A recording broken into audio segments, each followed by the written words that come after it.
You're listening to the Native Plants Healthy Planet podcast, presented by Pinelands Nursery.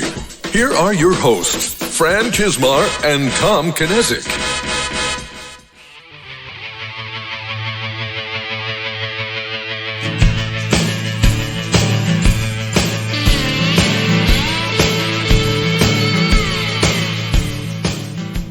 And we have a winner. Welcome back to the year-end wrap-up edition of The Buzz, brought to you by the Native Plants Healthy Planet podcast, presented by Pinelands Nursery. I am Fran Chismar. And I'm Tom Kinesic, and yeah, we're really excited about having some new theme music here. I'm really excited. This is, you know, it was, well, I guess we should say who the winner is. Yeah. Everyone's heard it now. We've been excited to share this because I really feel that this music really fits the buzz. Mm-hmm. Like, I think me too. I feel it's a good fit. So our winner, the name of the song is Nightly Suicide by RJ Comer, and that was submitted by our listener, Deborah Rosenthal.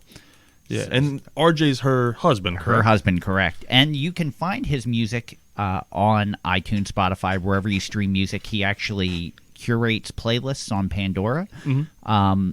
And he was also a member of the band Dancehall Pimps. Yeah. So if you like this music, they were kind enough to give us the instrumental version of this. But if you like this music, please check RJ out on any of those streaming devices or buy his music and be supportive. We've actually had a nice back and forth with Deborah. I think each of us, because she was from Los Angeles originally, I think. Yeah, so we've been talking about punk music. And then I've been going back and forth because of my music tastes tend to be like that bluegrass, country, alt-country realm, and that's where RJ kind of is right now. Yeah, that Americana. And so we were going back and forth, and then his band, the Dancehall Pimps, I played it for my wife and I, and it instantly reminded us of another band that was kind of like a guilty pleasure band for us called Here Come the Mummies, which is a like brass, bluesy, I guess Halloween-centric band, which I'm not a big Halloween fan, but I think I like the groove they have with their music. But, no, definitely. It all fits that. So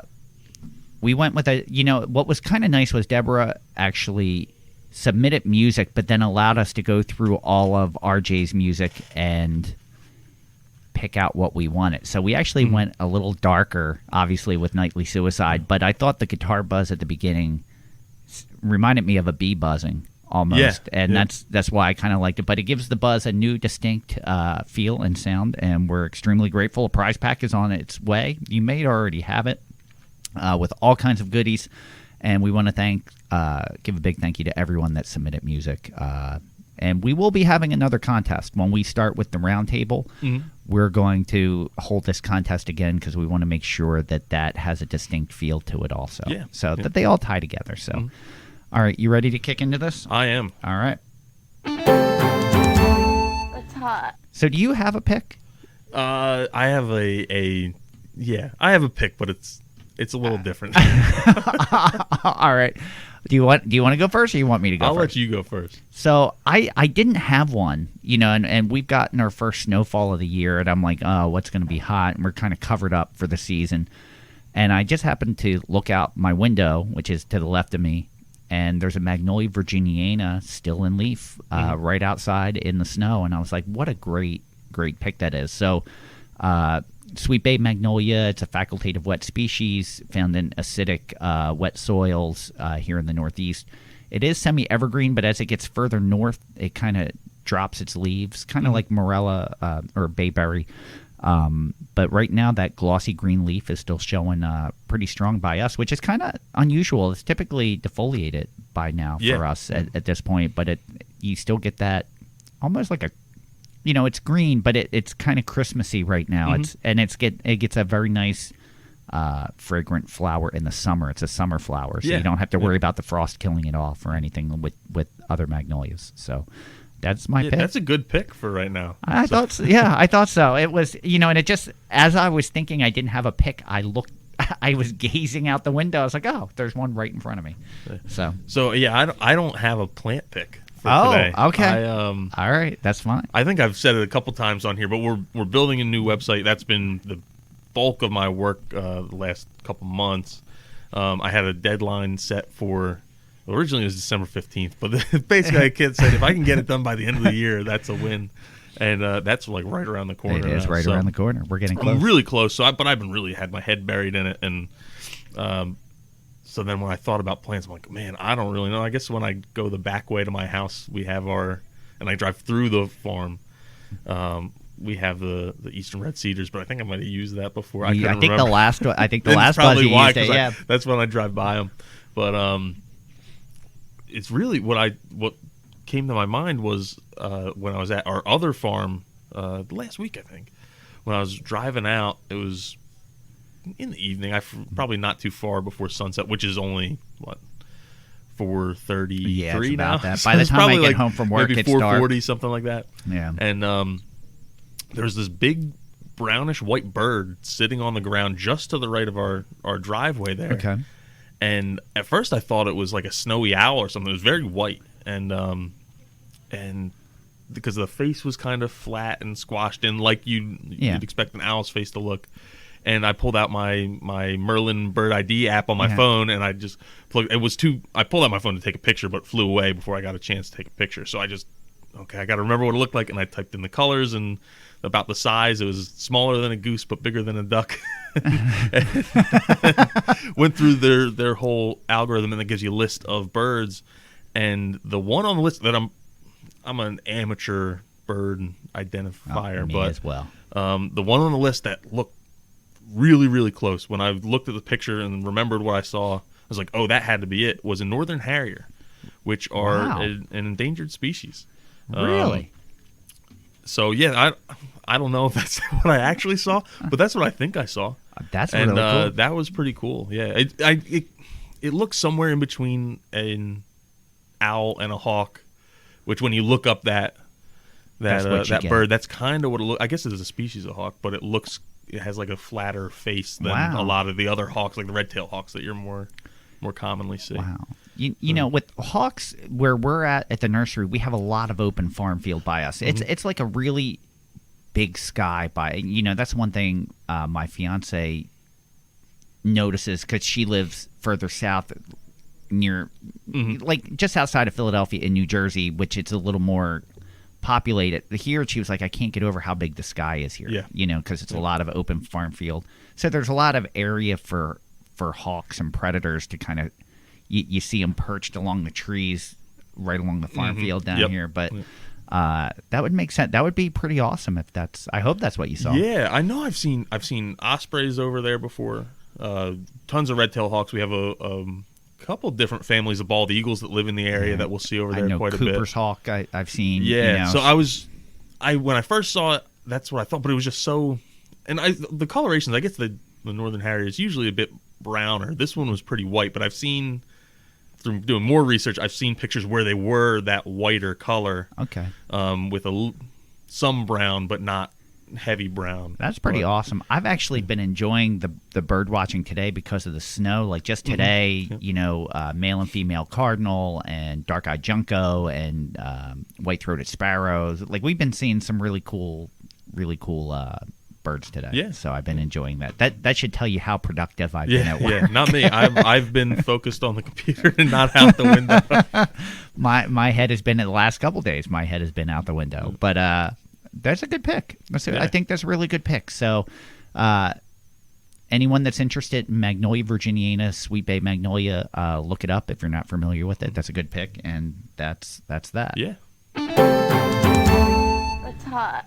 So we were kind of contemplating what to do for the Buzz episode. We have a theme every time we do a Buzz, and we were trying to figure out what the theme should be this time. So we even talked about doing resolutions. Yeah. But then, I don't know. Resolutions always seem hollow to me because it's always those things that you say, oh, I'm going to do this, and then you forget about them, and then it's March, and you're like, well, it's too late now. Yeah, exactly. So we're like, how can we make it a little more meaningful and topical? And I think you actually came up with the idea for doing like our top 10 episodes, top 10 listened to episodes. Well, and we joked around about doing a clip show. Yeah, which we don't actually want to do a clip show. No, maybe at some point, if we had a producer or an engineer, we could do a clip show. But I started like messing around with clips a while ago to like do like a trailer, and it was. it was much more entailed than I thought it would. That would be because you were listening to every episode and mapping out. Yeah. And because we did a lot by phone, we talk over each other a lot. There's not enough gap in talking to actually get a clean clip. I've noticed. So it's just, if we can push that off a little bit, I'd like. But this kind of came from that joking around about doing a clip show. We said, well, this is episode 33. Actually, 33. And we just recorded because of the holidays. We just recorded 3 back to back to back. Yeah. So we're losing track, and we kind of flip flopped the order. So it's So this is episode 33, and that's a lot to choose from. Yeah, so you're in the top third if you made this list. Yeah, that's and it's the top couple haven't changed a whole lot. The top 10 over the last 2 months have really rotated. Some people got knocked out, some new ones came in, but the top 3 haven't really changed much. And all. I guess we should say that this list is basically totaled off of the total number of listens. So since published date, so it does skew towards some of the older episodes just because they've been out there longer. As we picked up more listeners, I know on our Facebook group, the Native Plants Healthy Planet Facebook group, people are saying, "Hey, I started from the beginning, so I haven't caught up yet." Yeah, so tell me if this is going to be answered later in a later episode. But the number 4 episode has only been released in the last 2 months. Like a couple of them have gained a lot of traction. It's really started to change as our audience has grown and the listenership has changed. So, I will say this: I think it will be interesting when we go back and do this at the end of next year. Yes, yeah. How it's changed. But one of the I wanted to share a funny story with you. So episode 34, which when you're listening to this you haven't heard yet, we'll give a little sneak peek. It's Ducks Unlimited. So at the end of the episode, Tom started laughing because we were like little kids learning about ducks. And he was laughing, and I was like, "What?" And he goes, "Agatha's about to learn way more about ducks than she ever wanted to know." And Agatha's my fiance.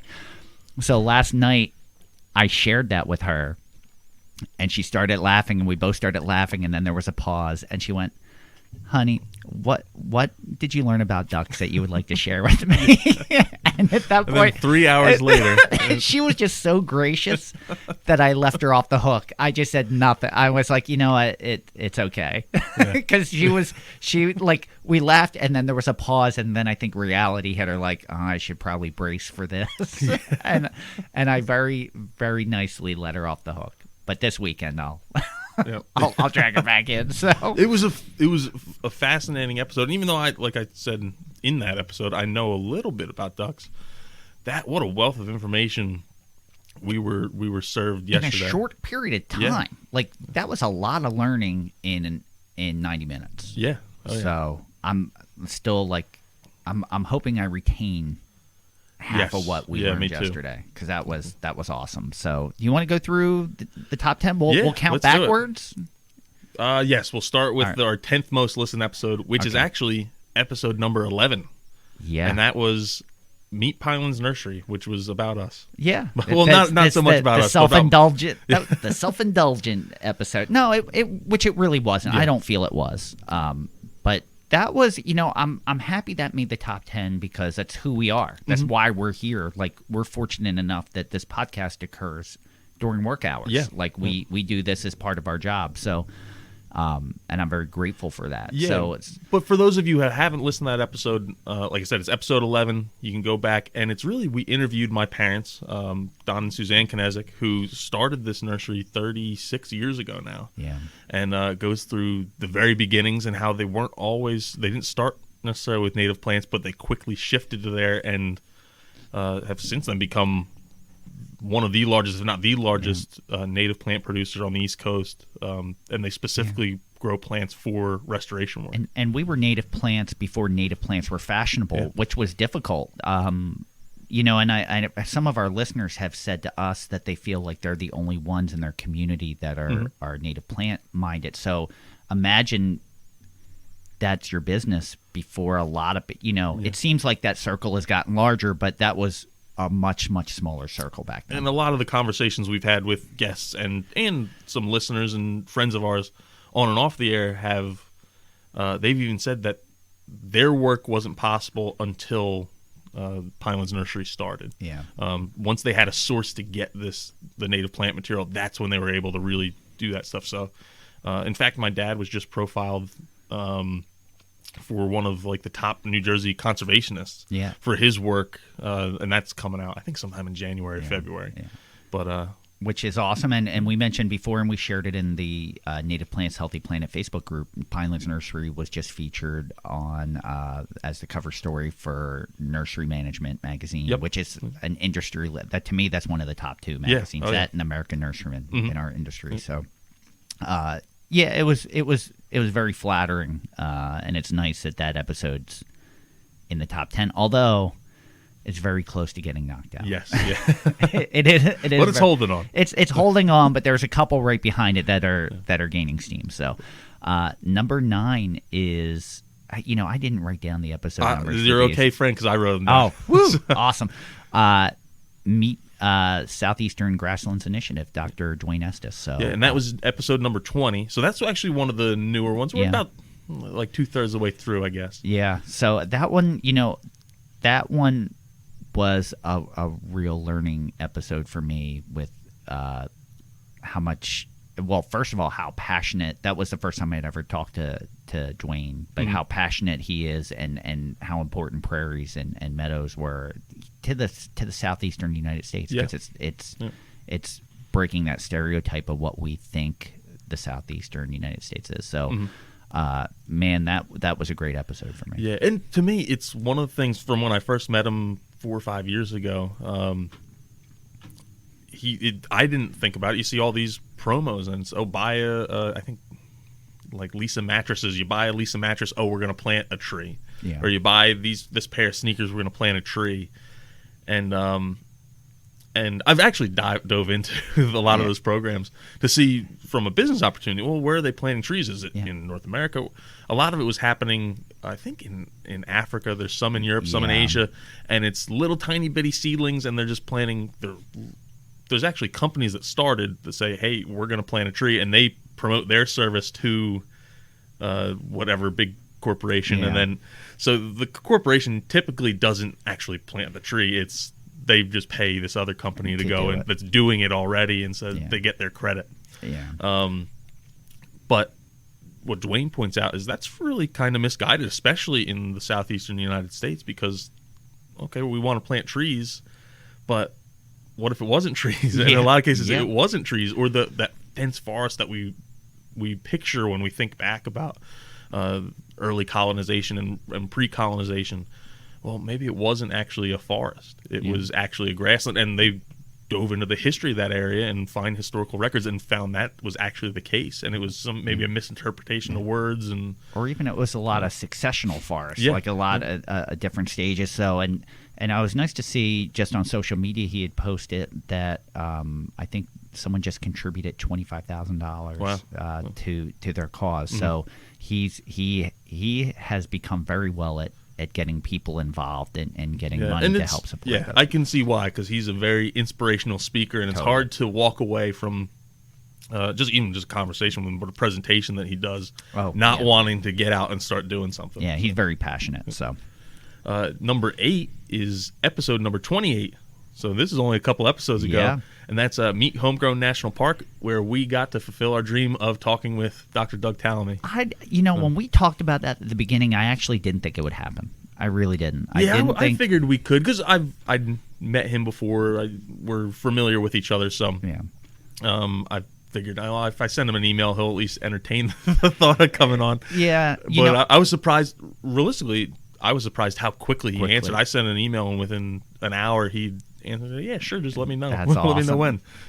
That one was a great episode for me. That's one of my favorites, because the biggest challenge for us, I felt I had more pressure on, I felt more pressure from this one than I did any other ones, because Dr. Tallamy has given so many talks and written so many books, and so many people have seen him and read them.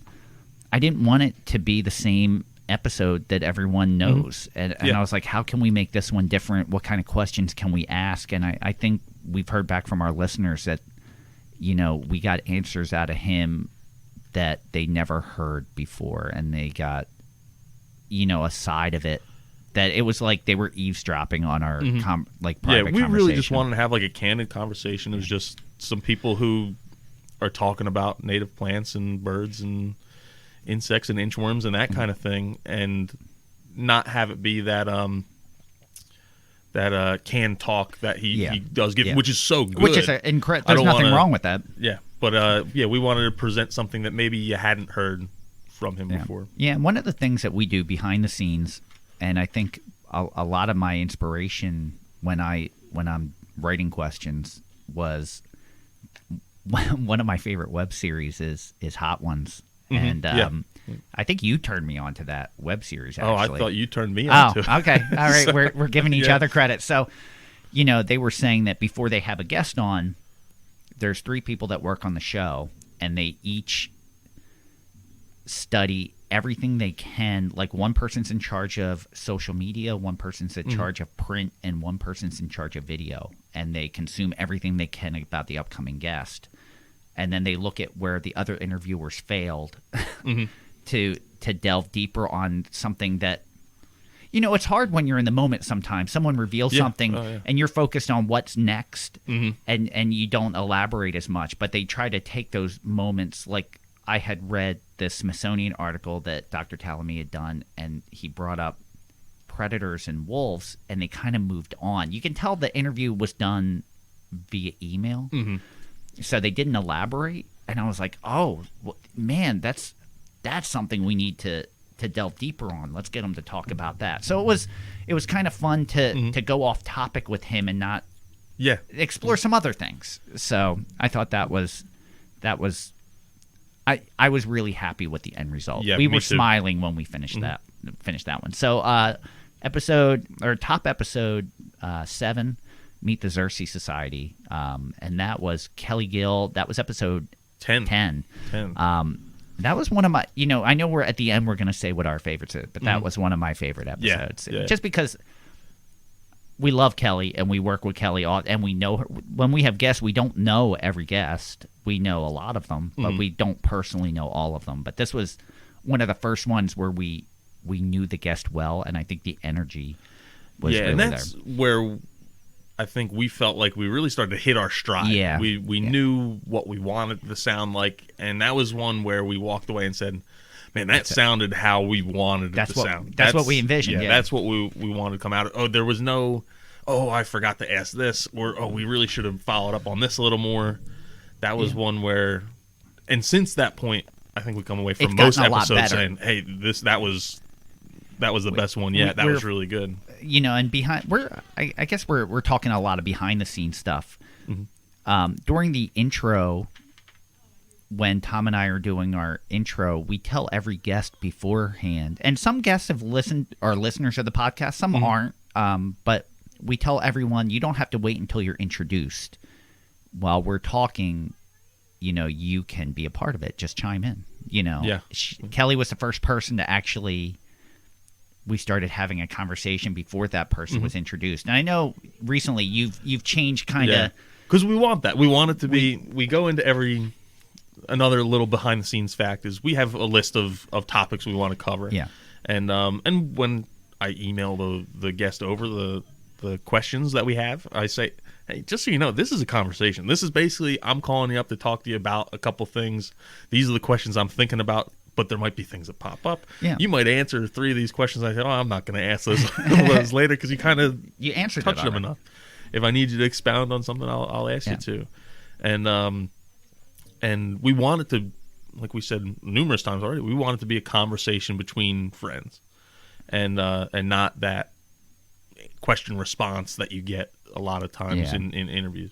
So not like it's a press conference. We want it to be that conversation, and that's why I switched to saying in the beginning of the episode, so we have this person on today. It takes the pressure off, and they know, and they can just chime in. And you're right. We want it to be more personable,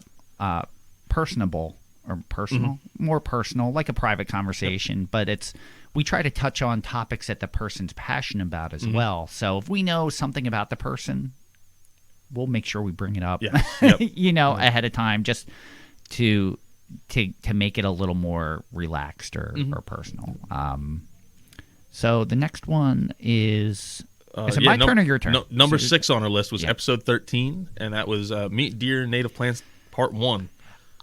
I honestly, from my perspective, didn't see that episode getting as popular as it got. And that was a listener requested. So Michelle Backix, who's a cooperative extension agent for Rutgers, I'm trying to remember, I think it's Middlesex County, kind of suggested that Jay be a guest, and I wasn't familiar with Jay or his work.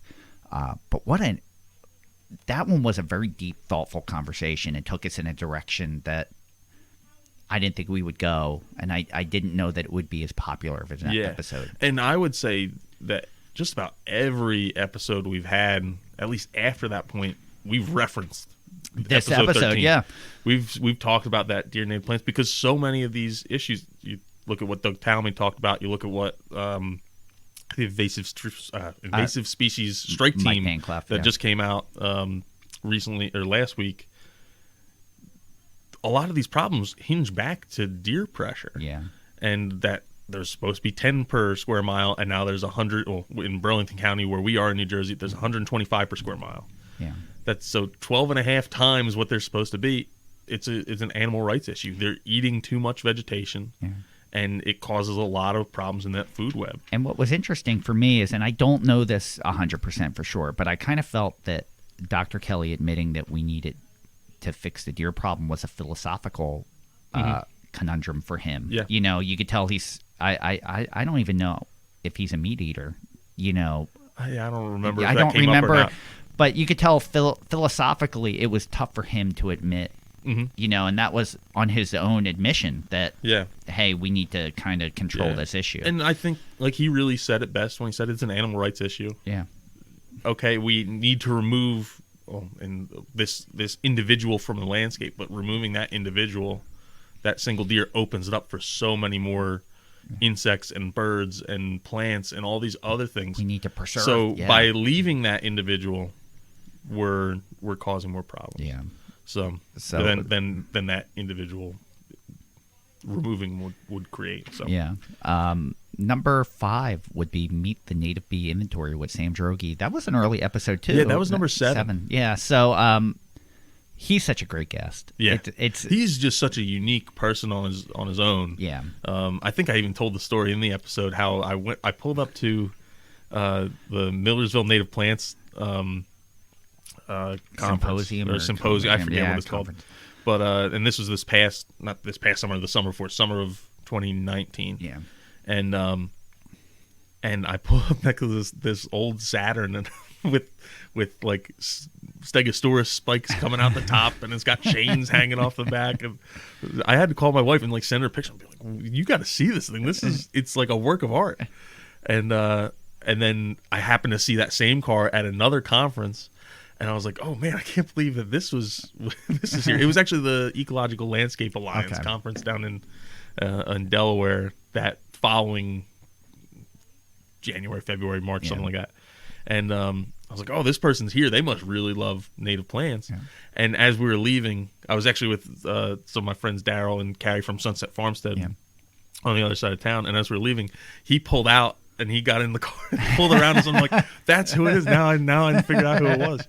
And it made a lot of sense just from seeing his presentations. And no, he's a really cool guy, and the work he's doing is unprecedented. And what's funny, too, on future episodes, so many of our guests have referenced the work that Sam does. Yeah. Because it's, you know, especially, and you'll all hear with the Ducks Unlimited, one of the things that Ed Farley mentioned was how much we don't know. Yeah. You know, and that was one of the things Sam kept saying, we need to do this research to find out not just what we have, but what we've lost, because there's so much we don't know. And it's, you know, that was the first eye-opener for me, you know, and it's funny how many people, like, behind the scenes, not saying he's behind the scenes at all, but very quietly, so many of our guests look up to Sam and the work that he's doing. So then we had, what was it, episode number 27 came in 4th. Yeah. And that was our friend Claudia West and meat planting in a post-wild world. That one just keeps going up. That's about to overtake the next 2 episodes. Yeah. It's pretty close. That was the first episode for us that really exploded. with listens. Like that one, people took notice. It just exploded well beyond our wildest dreams, I think. So, but it was a great episode, and it was, one of the things that we've talked about is, or I don't know if we necessarily even talk about it, is behind the scenes. It's hard we're presenting every viewpoint when it comes to native plants. You can't agree with every viewpoint. And I know, like that one, Cloudy is very well known and respected and has a viewpoint that a lot of people subscribe to, but it's not necessarily my viewpoint. But we wanted to, it's a very important viewpoint, I think. So we wanted to present it that way, that this is, and people really responded to that too. Just finding common ground, how all these things work together and how important they are as a piece of the pie. And I've said it a whole bunch of times, if what Cloudy is doing is going to get people into the door, then why would we stop that? We don't have a big enough group right now to turn anyone away. No, and if that's your first step and that's what gets you in and gets you thinking that way, that's a great step. And looking at it, for me, I realized as we were preparing questions, and I think I mentioned in that episode, that there was no connector between ornamental hort and ecological nursery thinking or design, like ecological design and ornamental design. There were no linking factors. And she very kindly says she didn't invent it, but she's really perfected it. Her and her partner, Thomas Rayner. So they've really perfected it, and they're bringing a lot of people on board, and they're really making that circle wider. So if you can start there, if that's your jumping point, I love it. I love it. Keep bringing people in. So number 3 is Meet a New Garden Ethic with Benjamin Vogt. So he was our first author that we had on. Another listener request. So and we were very grateful that Ben came on, and that was well, his book is very deep and philosophical, so that was a very deep and philosophical episode. So it's kind of nice because we comment on each other and share each other's stuff now on social media. We've kind of gotten a really good relationship with that. But that was the first one that it wasn't just, here's what you need to do. It's philosophically, this is why you need to do it.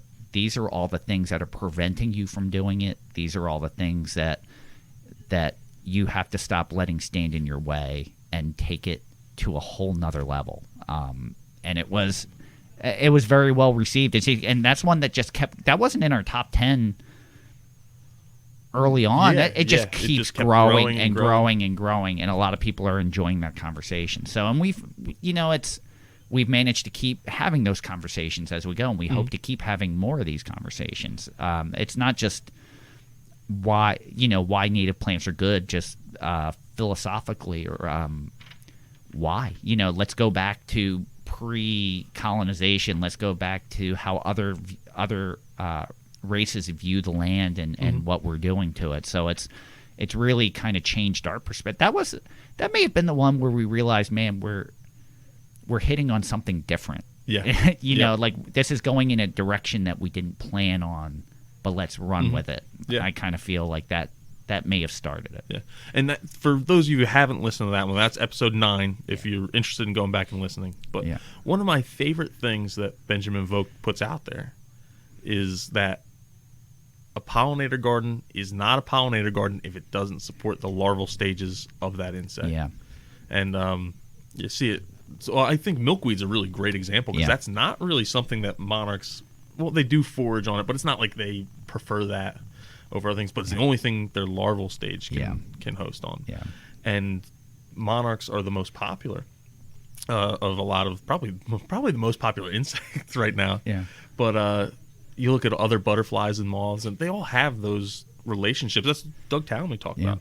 A lot of our guests have talked about. They all have that little niche or that host plant that their larval stage needs. And you can have, there's plants like lavender, and we talked about in another episode with the invasive species strike team, talked about butterfly bush. It provides nectar, but it doesn't provide. It doesn't support the ecosystem. It doesn't provide the ecological benefits that the entire life cycle needs of a multitude of insects. And he doesn't just discuss the plants. It's what do dead leaves host? What does dead wood host? You know, like the benefits of all these things that we clean up and remove, that you really have to look at the ecosystem as a whole. Exactly. You know, and it was a very... for me, it was a very dense read. Like some books you read really quick. That one was really, sometimes it may have been 5 pages at a sitting, because then I'd have to sit and contemplate for, for 20 minutes after reading 5 pages, and really let it sink in. So it was a very good book. And I think since then, the last Buzz, I said that would be my Desert Island book. You did, yeah. And he's writing a second book, which... he announced on our, I guess we broke the news. Yeah, that, and I in that think episode. it's coming out fairly soon. I follow him on LinkedIn, all social medias, and I'm pretty sure it's not too far away from being released. No, and one thing I want to say, I guess we can say it. A little birdie told me I was really disappointed with the Doug Tallamy episode, because we were discussing Nature's Best Hope, which isn't that old. And I didn't even think to ask her, or we didn't think to ask, when's the next book, because it was 13 years in between books. But like the very next morning after we recorded the podcast, a little birdie told me, it's like, oh, he's writing his next book. And I was like, oh, it didn't even occur to me. So, but maybe that gives us an opportunity to have Dr. Tallamy back on to talk again. So number 2. Yeah, number 2 was episode number 1. It was our intro episode, just when we kind of put out what we were planning on doing, and that was when I remember we recorded it. Yeah. And we had it ready to go off, I think, the next morning, or it might even been that afternoon. And Fran and I were like, well, where do you think this is going to go? And I forget how many listens you said. I think I've said I'd be happy with 25. Yeah, and I'm like, you think? And I'm like, all right, well, that's going to be mainly family and friends, because we'll get like coworkers and family and friends. And I'm like, 25 would be pretty good. Like I remember going, that'd be great. So, and that's our second, and it's a short episode. It's only 10 minutes or 8 minutes, I think. I don't think it's that long. It was. And it makes sense that it's so high on the list, because if you've never listened to the podcast, it's a great place to start off. And because Tom and I just basically introduce ourselves, and we talk a little bit about ourselves and what we're hoping to accomplish. But it makes sense that it's up there. I have a feeling that one might always be in the top 10 just by default, because it's kind of like a nice little primer. Yeah, it's really that introduction. So if for some reason you're new to this, or you're new to Native Plants Healthy Planet, and you're listening to this episode, go back and listen to that first one, because that'll really tell you what the rest of the series is about. And more. It really, our Fran mentioned in the last review, was we were planning on just doing a lot of these nonprofits, and then as some of these authors got recommended, we started to reach out to them, and now we're looking at we started the whole Buzz episodes just to fill in some other stuff and have a place to give our feedback on what's going on, and then now we're going to have the roundtables where we're going to just really address a topic, which that's going to start. It's crazy. We've been talking about it for a while, but it starts next month. I do want to mention, and it's funny because you brought it up, no Buzz episodes are in the top 10. Some are close. They're not far, but it's, for us, some of these episodes are so dense and heavier in topic. This is our way to keep it light and to joke around a little bit more, show a little bit. This is who we are on a daily basis. Like if you worked with us, this is what you're getting on a daily basis. But it gives us a way to continue to do podcasts on a weekly basis, because prepping for some of these are a little. If you were to do 4 interviews in a month, that's a lot of prep. It's a lot along of with work. Yeah. Along with working, to throw that in, it's a way to have some of these conversations more at length that we can't have during the episode. Like we'll touch on something and we can't really go in depth because we don't have the time. And now we can, or it doesn't quite fit, or it's off topic. Now we can go as far off topic as we want. So you want to say number 1? Wait, hold on. The number 1? The number one episode from this past year was episode number 2, Meet Duke Farms. Wow. Which, Fran, you have a note here saying it's our only in-studio guest. But it's not. Which is not true. Yeah, because Pinelands Nursery. My parents were in here too with us. So we had 2 in-studio guests. Yes. That was actually one of the things we were most excited about, was getting some of these groups to come to the nursery.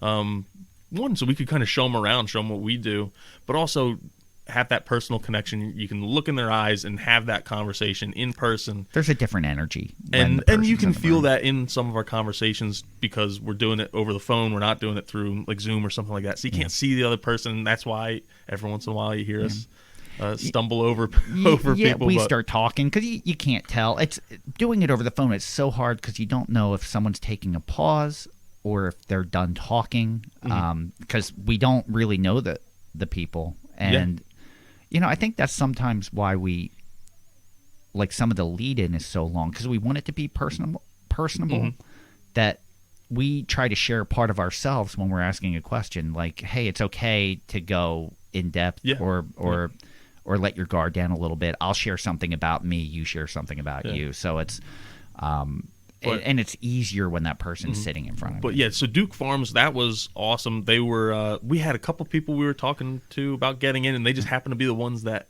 were able to come in first. And Charles and Tom were great. They surpassed my expectations. Oh, mine as well. I learned a ton about Duke Farms that I didn't know, and I'd been there. So yeah, and it's not only is that one number one, it's way out in front. Yep. No one's overtaking that. So it's easy to say it was episode number 2 and that's why, but no, it just keeps outperforming. When you look at, like, every week what the top performing episodes were, that one's consistently listened to. So it just keeps outperforming. It's a great organization. It's a great place, and we cover a lot of things in that episode too. Yeah, I learned a lot from. Oh yeah, and they're 2 folks that we want to have back on for our roundtable discussions. Yeah. So I've been talking to Charles a little bit about having him come back on. So. And they're involved with so many other things. They come up in the invasive species strike team, and so which just got released today. So that's already performing very well. Maybe that one will be a surprise entry into the top 10. But we're anxious to have people back in. Once it's safe to do so, we're anxious to have people back in the studio, because we both felt that it gives a better dynamic, and I think you really get that out of that episode. And that was, I do too. For me, was when I said, "Hey man, this is really going to work." We did our intro, and we're still skeptical. We didn't know how it was going to go, and that went really, really well. And went a lot longer than I was expecting. Yeah, and it was, originally the plan was to videotape these and to do video edits of the in-studio, which you kind of lose that. Tom and I, and you don't see this, but Tom and I are actually sitting 8 feet apart at other ends of a long conference table just to keep our social distance in. And even it's different when you're all sitting real close and you're having that energy and talking and I miss that, and I do hope we get back to that. Maybe in the next year. Maybe this time next year will be. It really it changes the dynamic. Yes, and for the better in my mind. I agree. But they were excellent guests, and like I said, I hope we have them back on soon. I do. Fran, what was your favorite episode? I think I narrowed it down to 2. I love them all because there are all our babies. Yep. And I love them all for different reasons. But I think the 2 I had the most fun with were the Xerces Society and the Nature Conservancy, just because Michelle de Blasio and Kelly Gill are people that I work closely with normally. And to get, even though we work closely with these people, you get to see another side of them. Like you mentioned in a different episode, like we had no idea Kelly went to school for art originally, and it's, and Kelly's someone I've sat next to at dinners and things like that. And we never got to have those conversations, but these are people I enjoy, and we got to learn a little bit more about them and have a little bit of fun. And I thought that showed in the episode. I think our listeners got something a little different out of that, because we got to leave our guard down a little bit and have different conversations. So how about you? Do you have a favorite? Were you able to narrow? When I first started looking at this, I was like, man, that Ducks Unlimited episode was really fun. That was so much fun. Now, no one's heard it yet. Tom and I turned into 9-year-olds and asked a million. We wrote down we were furiously writing more questions. We had more questions prepared for that than we've had in a long time, and we asked twice as many questions than what we prepared because we were furiously writing down. We were like little. I can't wait to listen to it myself because I have a feeling we sound like little kids. Like, ooh, how about this? Yeah. What about this one? But of the ones that we've already released, it was probably the Southeastern Grasslands episode. Okay, which is a great episode. I just enjoy hearing Dwayne speak. Maybe it's the accent that really makes it sound more profound, but I think he's incredibly intelligent, and the way he speaks really resonates with large groups. I agree. It's passionate and educated. Yep. It's not just hearsay. He knows what he's talking about, and he has a way of telling you that's very gripping. Yeah. And he's a great speaker, and that was my first, encounter with. That was. I kept telling everyone in our office because I ran into him a few times, a few different meetings. That hey, we got to interact with this guy a little bit more. Yeah. And that was the first experience that we actually got to interact with him. So and we're looking forward to, as we start doing Roundtable, having a lot of these great personalities together to have these. Like, I'm not even looking at it at a standpoint to be a part of the conversation. I just want to hear these conversations. As a listener, I want to hear these conversations. And that's, Fran, that's one of the things that I do a little too much during the podcast. Fran has to wave at me sometimes to get me back involved because I'm just so in depth thinking about what the conversation's talking about. Yeah. And that's why if you don't hear me ask a couple questions in a row, that's usually why. That's where I'm waving and I'm like writing down the number, like, hey, you may want to ask this question. But that's, and we did ask the Facebook group early on, and the answers were all over the place. But the one common thread is, I think, the most common answers were the authors. It seemed like everyone liked hearing the authors, and we actually have two more confirmed to come on shortly, which we're excited about. One was a listener request, so we're excited about that. And then another new listener just gave us a ton of new author requests and authors that I didn't know, that once I read what their books were about, I was like, oh, like ecological historians or more from a theological standpoint. It's really interesting, and I'm excited that hopefully we can go that way. We can get some of these people on the podcast. So I've been really trying to stretch this segment out because I don't want to go to the next segment. Well, unfortunately for you, we have to go to the next segment. So. All right, so for the winner of this or that, I'm gonna let you announce the winner. Yeah, it was a shutout. We had a clean sweep. I won, obviously. Yeah. I'm the one who's glowing right now.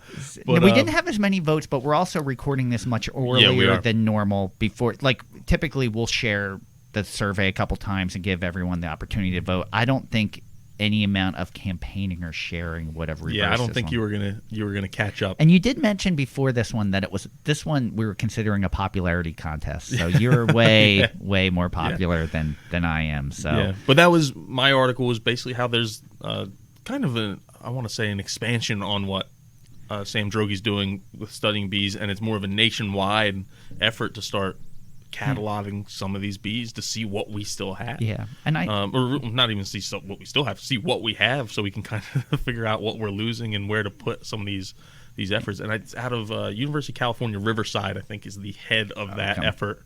But they have folks from all across the country that are involved.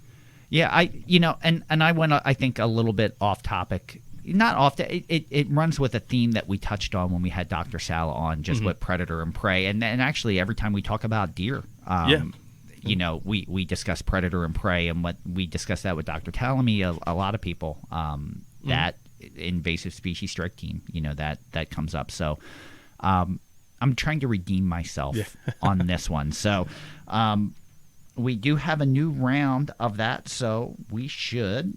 You can get with this, or you can get with that. You get to choose. I'll go first. You can. All right. Yeah. I've never gone last. Yeah, so I'm going to put the pressure on that way because mine is going to be so good. If I don't get any votes this week, I'm going to campaign to end this segment or this time. But My article is actually published through U.S. Fish and Wildlife Service on their news segment. Okay. And this was something that was in the works for a little while, but there was a petition to classify the monarch butterfly as an endangered species. Okay. Which I was a little surprised knowing how far in decline they were. I was surprised it wasn't already the case. But I guess I just assumed that they were. But Yeah. I was interested to find out that they weren't, and there was a petition to make them an endangered species. Well, President Trump really wanted to have this resolved before the end of his presidency. Or at least, I don't know if he personally did, but that was what came out. They wanted to have this resolved by the end of his presidency. And the press release title is U.S. Fish and Wildlife Service finds Endangered Species Act listing for monarch butterfly warranted but precluded, which means that they have more work to do. Yeah. They think that it's something that should be put on the endangered species list, but they want to do some more research, figure out if it is should actually be on, and what steps to take to put it on. There's some listing requirements that are really high priority that they want to make sure that they have covered first. And this whole topic is a little controversial, especially with people that we work with and past guests. So which I didn't think. I wouldn't have thought that either. I know that the Endangered Species Act on its own can be a little controversial with some of the requirements. I don't think there's anyone out there who says the Endangered Species Act is a bad thing. Yeah. But I know when it comes to wolves and grizzly bears, especially out west, wolves in particular, well, the Endangered Species Act requires that they are they occupy like 99% of their original range, and there's places like downtown Detroit. You can't. They're just never going to be. Yeah. You're never going to have wolves there living harmoniously with humans and their pets. Exactly. So, but you have places like Yellowstone where they've more than recovered. Yeah. And they're spilling out of the park and becoming a nuisance to agriculture, basically outside of the park. But because they are an endangered species, there's issues with how that can be managed. Yeah. Same thing with grizzly bears. They can't be managed like other game species or other wildlife species are because they're on that endangered species list. Yeah. So while it's a good thing overall, it helped rebuild those numbers. There's complaints that the thresholds to take them off that list are too high. And you actually have people campaigning, oh, well, they need to be on indefinitely. We need these species, so they just need to be on there. But it limits the management technique you can use to keep that relationship harmonious, to help it recover.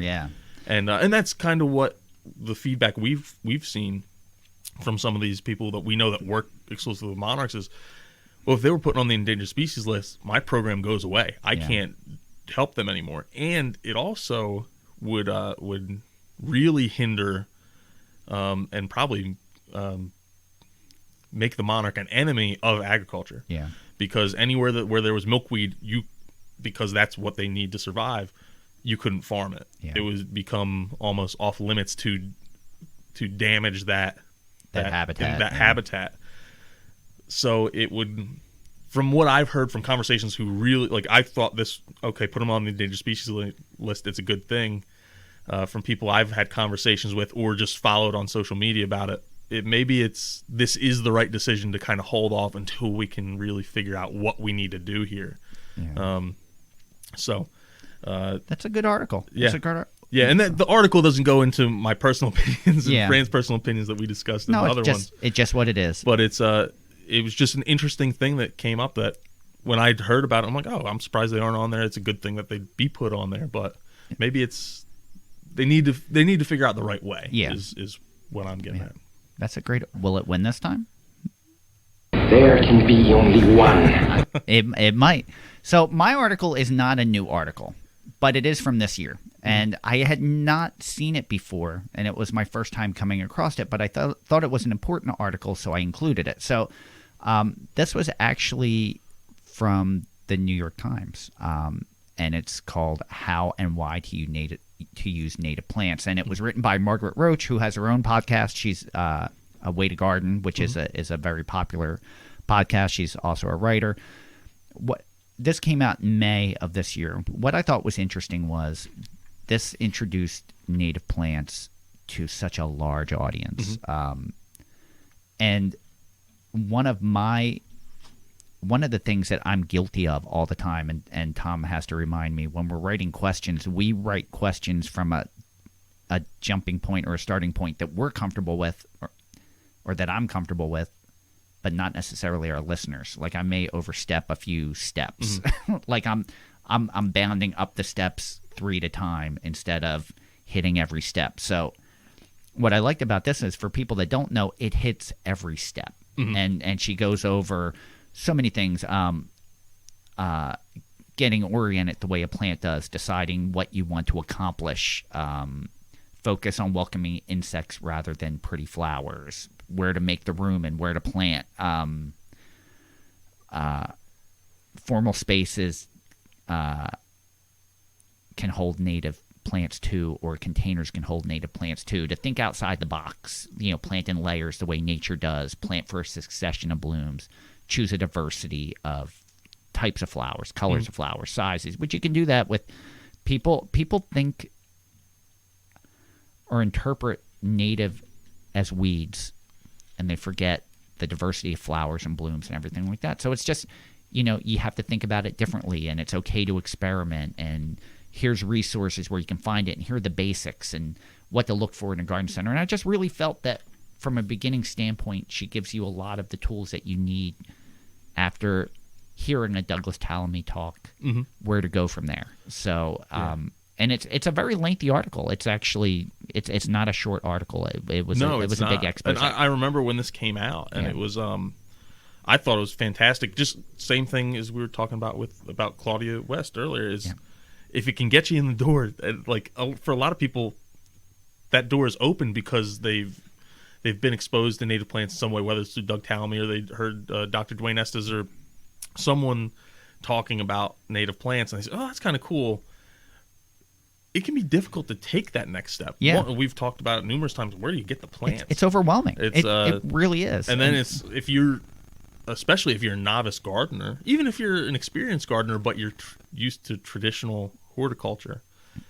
Oh, this is a lot different, especially if you're gardening ecologically. That's a big, big difference.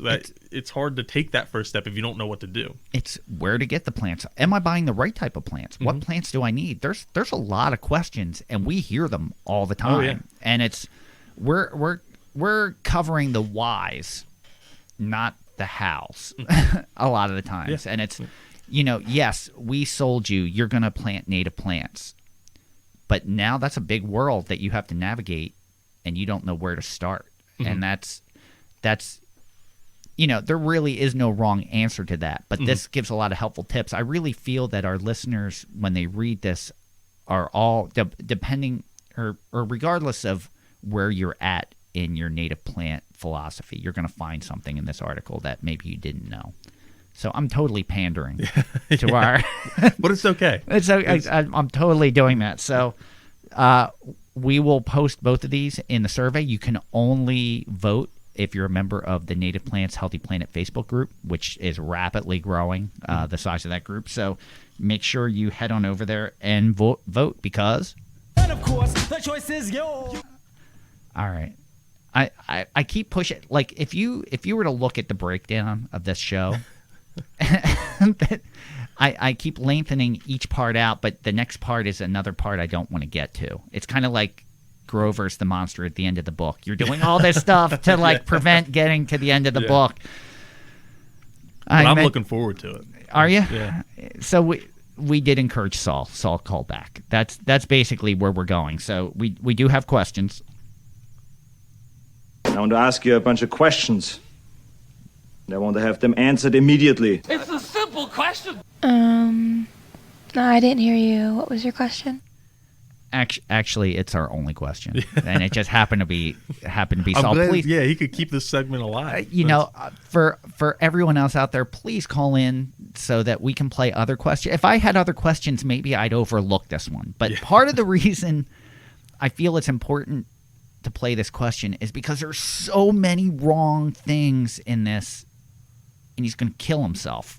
And this is like a survival. Like we need to address it just so he doesn't do something stupid. Yeah, we don't want people making this mistake even outside of him. Yeah, and this is and And I will say, and we'll go into, I've made this mistake. I can personally relate to this one, and we'll go into that story after we play the question. So without further ado. Hello, you Pine Nuts Nursery. I love it. It's me, your friend Saul. I'm feeling pretty good, but the other day I busted my shoulder up bad on a hike. It was called a wilderness hike, and I was very hurtful from this. Anyway, John, Pam, hi guys. John and Pam, just like from The Office. Do you remember The Office? It was on TV, like Sergeant Bilko of McHale's Navy. Anyway, when we last spoke, we spoke on the topic of the invasion species. You remember Darwin? Chucky Darwin had a book, The Invasion of Species. Anyway, Pam, we had discussed at length the berberis I had planted, the Thunbergii, to attract the wildlife and the birds. And you kindly reminded me that an invasion species of the berberis would go crazy like hotcakes all over the woodlands. So we took it all out and we put it in a bag. So don't tell anybody about that. And anyway, we replaced it with the ilex, the winterberry, the ilex, the winterberry. It's a native, and it's called a delicious holly. And I didn't know if you'd heard of it. It's delicious because it drops all its leaves, and the deers and the antelopes and the birds, they love it. They just go crazy with it. So I thought with a name like that, with the delicious, that maybe I could make a stew or perhaps some type of a Yule wassail with the berries, and I could just eat them maybe. And I have them in a bowl, and I'm standing by now for your advice. So thank you, and over and out. And my name is Saul. I'm gardening here in the Garden State, which is New Jersey. Thank you. Goodbye. There are so many things wrong with that call. There are. I don't even know. I hope he wasn't waiting for us to call him back right away. No, I think he really thinks that when he's calling in, he's live. Like we're like it's a radio. We're on terrestrial radio, not on demand. Yeah. So he called a week ago. So we could be too late. So all right, let's start off with some of the things wrong on this. So we are Pinelands Nursery. We're not Pine Nuts Nursery. But I do like that name. At least, even if it's just for us, we can be the Pine Nuts. That could have been the name of our Instead podcast. Instead of the Plant Men, we're the Pine. The Pine Nuts. Yeah. I love how actually he gave us both of those nicknames. Yeah, we're the Plantsmen and the Pine Nuts. But that can be. You know what? That can be our fan club. Yeah. I want our avid listeners to call themselves the Pine Nuts. Yeah. I am decreeing that today. So, and all these years, I've been dealing with Saul for 20 plus years. He still doesn't know my name, and he still thinks I'm a woman. Well, a lot of people think you're a woman. So. We've established that. I still get in my email, and I understand my name is Fran, which is short for Francis with an I. That if you've never dealt with me and you're dealing with me via email, that the assumption is that I could be a woman because it's a much more popular name for women than men. And there's a long story that I won't go into why. Did I ever talk about it on the thing why I go by Fran and not Frank or Francis? I don't know. I don't think Do you know the story? I don't remember. Do you want to know the story? We'll save it for another time. Okay. This is going to be the longest short form podcast in history. Because it's a long story, and you're going to learn more about me than you ever wanted to know about me. So anyway, long story short, a lot of people think I'm a woman, but even after they talk to me on the phone, they still think I'm a woman. And I'll try to lower my voice as I'm talking to them, yeah. and it doesn't work. And then I have to change my email to say Mr. Fran Chismar. Yeah. So, but anyway, let's see. We're getting to the. Oh yeah, we're just picking. There's so many things. Yeah, he's called us Jim and Pam. Jim and Pam were in the office. He called us John and Pam. Yeah. But it was actually Jim and Pam. I guess John was the actor's name. Yeah, John Krasinski. So he's confusing that. he has Sergeant Bilko being on McHale's Navy. You're probably even too young for that, but I've heard of McHale's Navy, but McHale's Navy was the same format as Sergeant Bilko, like it came out after the fact. So they were different shows. They weren't. I just said I hadn't hit my microphone since like episode 3, and I just did it. Chucky Darwin. Yeah, and the invasion of species, which is actually the origin of species, but it's an easy mix up there. So, but the my favorite was this, that he called Ilex verticillata a delicious holly. Because they dropped their leaves. Which I'm sure he meant deciduous holly, because it drops its leaves. Yes. But I don't know if the leaves are delicious to the deer. Or the antelope. I don't know if they're delicious. I doubt they're delicious to the antelope, because we don't have any antelope here. I was going to say, I don't think there's any antelope in the Garden State. But to the crux to the whole thing, the berries are loved by birds and wildlife, but they are toxic to humans. Mm-hmm. Now, the reason I know this was because your father at one point asked me if Winterberry hollies could be eaten by humans, and I told him yes. And as he ate one, I looked up and saw, no, you can't. So you would have to eat a lot of them, I believe, for them to be toxic to human. Mm. But they're not edible by human. And if you think about it, that makes sense, because most things that are edible by humans you find commercially. Mm. Like you can go to a store, you can find blueberries, cranberries, cranberry juice. We talked about elderberries, which aren't you can find them. You can find them now. They're getting pretty popular. Or beach plum. People make jams out of beach plum, things like that. They're commercially found. You don't find Winterberry commercially. Yep. So it's important to really do your research before consuming anything from the wild. I mean, come on, didn't you watch the Hunger Games? Yeah. They PETA almost ate something that would have killed him. So do your research. Don't just I understand how tempting it is to do it, but you shouldn't eat anything that you don't actually know. And it's a topic that's really becoming quite popular. People are interested in foraging for their own food, and not just plants, but animals too. That's becoming just increasingly popular. People want to, especially after this year, be able to source their own food, whether it's through growing a garden or going out into the woods and finding mushrooms and berries and leaves and those kind of things. And that's one of the reasons we decided to have, I think we've even plugged this before, but we're going to have who it was. Yeah. A forager coming on.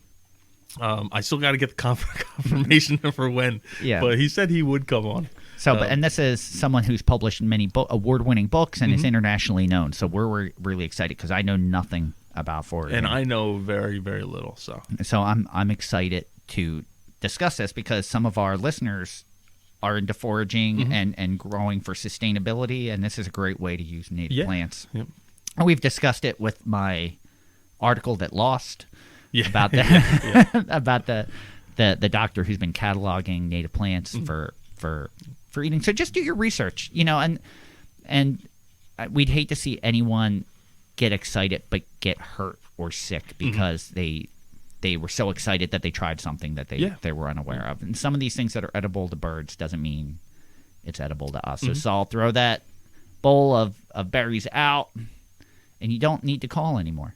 Yeah, and I'm wondering what a Yule wassail is. A wassail?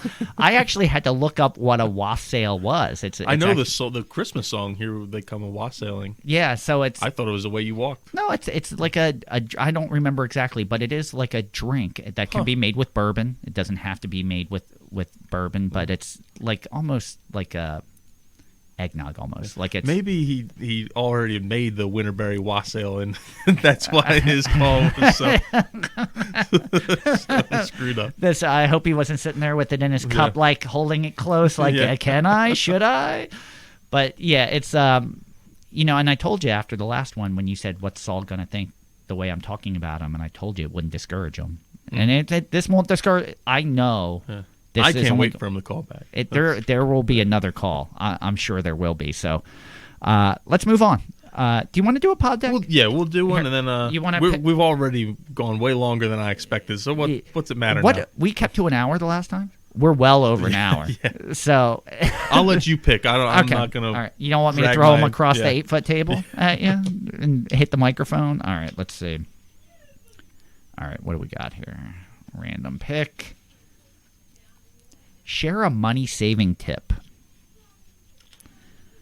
Can it be I plant-wise? have Can a it be- good plant one. Yeah, do a plant one. All right, go ahead. I don't have one. You go first, so I can have a moment to think about it. And this was our friends in North Creek actually just put something up about this the other day too. I don't know if it was a money saving tip, but about smaller size plants. A lot of people, especially your big commercial landscapers, they usually try and talk you into instant impact, and a lot of people want that, especially if they aren't familiar with gardening. They want that instant impact, and but especially when it comes to herbaceous plants and grasses and ferns, those kind of things, you don't need to go big.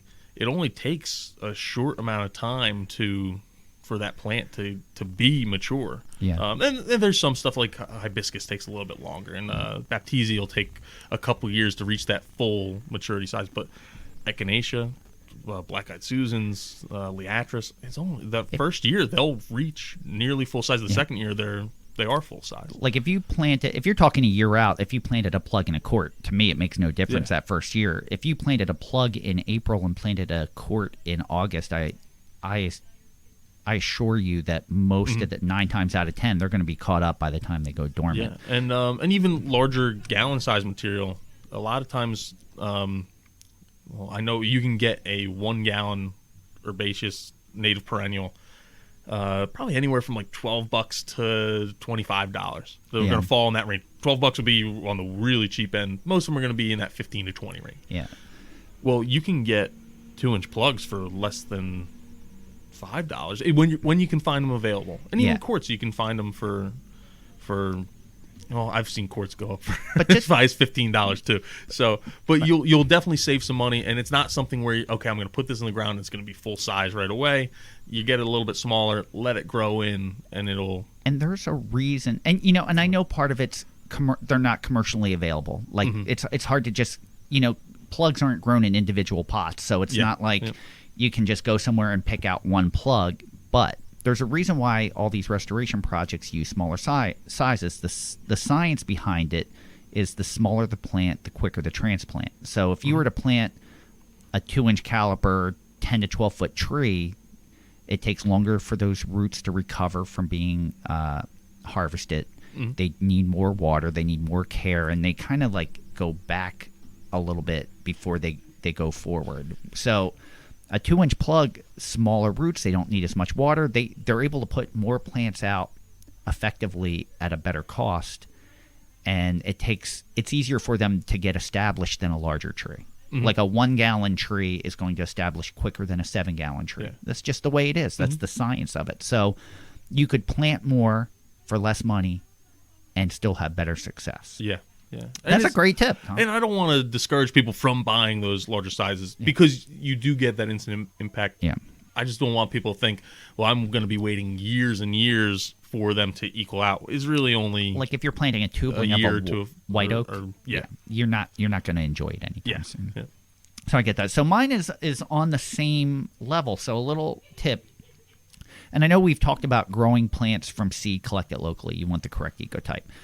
There are a few things that we grow here at the nursery that we don't do from seed, we do from cuttings because they establish very well. So if you're familiar with a live stake is a branch or a cutting that gets used, and it's mainly for bioengineering purposes because you can stick it 2 feet in the ground and it will hold the soil. Yep.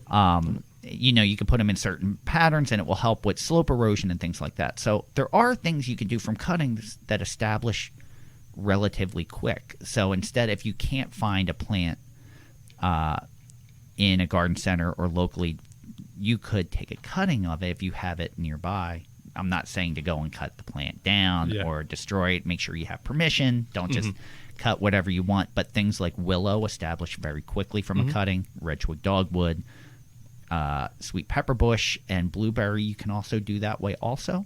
So you can literally take a cutting and put it in the ground and care for it when it's dormant. You need to do it when it's dormant. After the plant drops its leaves, if it's deciduous, not delicious, you take a cutting, you can put it in the ground while it's dormant, and it should break dormancy and do it. But you do need to remember that the things I just mentioned are all wetland plants and like wetland conditions. So there's a fair amount of moisture in the ground, and that's what's helping them. There's a lot of times it's on stream banks or riparian buffers where they're getting that, or floodplains, they're getting that moisture. You can't just put them in the dry and expect that they're going to live. In fact, the first thing I ever planted was I was 4 years old, I forget, and I saw my dad. We had the nursery, it was fledgling at that time, but he was always planting stuff, and I went and found an old pot, a 1-gallon pot that was rolling around somewhere on the nursery.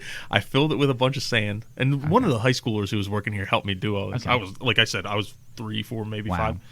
Filled it with sand, and I found a stick, just a random stick on the ground, put it in the pot, and we put it in a greenhouse, and it actually started to grow. Wow. And it was because it was a broken off pussy willow branch, which establishes very well, and it just happened to grow. At least I think they told me that was the case. I remember it growing, but then again, I was a young kid, so they might have just lied to me and said, "Oh no, this was the one you planted." Yeah, but you could do. I'm not as well versed on bioengineering. Live stakes are not something that we do at Pinelands. We did at one point, and we allow organizations to come in and cut around our pond for live stakes. U.S. Fish and Wildlife, the Nature Conservancy, things like that. But there's different sizes. Like I think with willows, you can use like a 1-inch caliper branch. It doesn't have to just be the small tip. Like you can use a larger branch, and it will establish, if it's the right species. Doesn't work for everything. Not everything is. So if you do a little research on live stakes, it may help you better get some of these plants in your own property. So there's my money-saving tip. Wow. Yeah. I'm digging these pod decks. Yeah. They're a nice little end of the show. Yeah. Yeah, eventually it's only 50, and we've already used 3, so eventually we're going to start running out. That's still a lot of episodes. And I've been putting them in randomly, so I should probably go through and take the ones that we do. So I think that's it. What do you? Yeah, we're all done. That wraps it up. Thank you again for joining us today. We hope you enjoyed listening to The Buzz with our brand new theme music, and it's our year-end wrap-up edition of The Buzz. Yeah. So, with that, thank you for listening to Native Plants, Healthy Planet, presented by Pinelands Nursery. Thank you for giving us a great year, everyone. A big thank you to RJ Comer for our new Buzz theme music. It is Nightly Suicide, and again, you can stream his music, Streamer by RJ's music on iTunes, Spotify, or wherever you consume your music. I know I've already been streaming his last album, One Last Kiss. I know you've been, as have I. Yeah, so I've been enjoying it. You can follow us on Twitter at Pineland Nursery, Facebook at Pinelands Nursery NJ, Instagram at Pinelands Nursery, and YouTube at Pinelands Nursery. Don't forget, there's a lot of great content on the YouTube page, Whiteboard Ecology, which we haven't really done any recently, but there's some great... We have some plans to do some over the winter now that we're going to have a little more time. But there's, straight species versus cultivars. There was what is a straight species plant, why local ecotype or local provenance Bill is important. Young came on and did one on successional forests. What's an invasive, which goes well. So it's, again, they're just 5-minute segments, but they're really great segments if you just want a primer, kind of like our Meet Tom and Fran is. These are our primers to different ecological issues. So make sure you check those out, as well as if you listen to podcasts on YouTube, we they're not all on there, but a good portion of them you can listen to them on YouTube as well. So please, anyone other than Saul, call the question and comment line. You can call us at 215-346-6189, and I will say that one more time, 215-346-6189. Ask a question or leave a comment. If you do it on a post in the Native Plants Healthy Planet Facebook page, we're not responding to it. I don't mean to be a dictator on this, but we're trying to encourage the question and answer line, and we'd love to give you more feedback like this. We can answer it a lot more in depth this way than we can on a Facebook post. So we get a lot of great questions that we'd love to answer. Please call. If we pick your question or comment, we'll play it and we'll answer it on a future episode of The Buzz. And please, again, thank you for joining the Native Plants Healthy Planet Facebook group. You can vote for your favorite article, a popularity contest from The Buzz on there. So keep the great conversations going there. You can listen to Native Plants Healthy Planet directly at www.nativeplantshealthyplanet.com. You can also check us out on Apple Podcasts, Podbean, Spotify, Stitcher, wherever you consume your podcasts. Yep. You can even ask Alexa to play the Native Plants Healthy Planet podcast. And when you do that, or not ask Alexa, but when you listen, make sure you leave us a 5-star review. Those really help And what probably helps just the cause even more is just sharing this episode or your favorite episode with a friend and ask them to subscribe as well. Yeah, make sure subscribing is huge. That helps get that ranks our podcast higher on lists. If you're looking through lists on Podbean or Spotify or Apple Podcasts, the more people that subscribe, the higher we show up on that list. So that's important just to get the word out and get more people to listen to this. That's the whole purpose of doing this. We're making that circle bigger. So yeah. With that, thanks everyone. I'm Tom. And I am Fran. Thank you again, everyone. Happy New Year. Next year is going to be a great year for all of us. So we'll see you again next year. Until then, keep it native.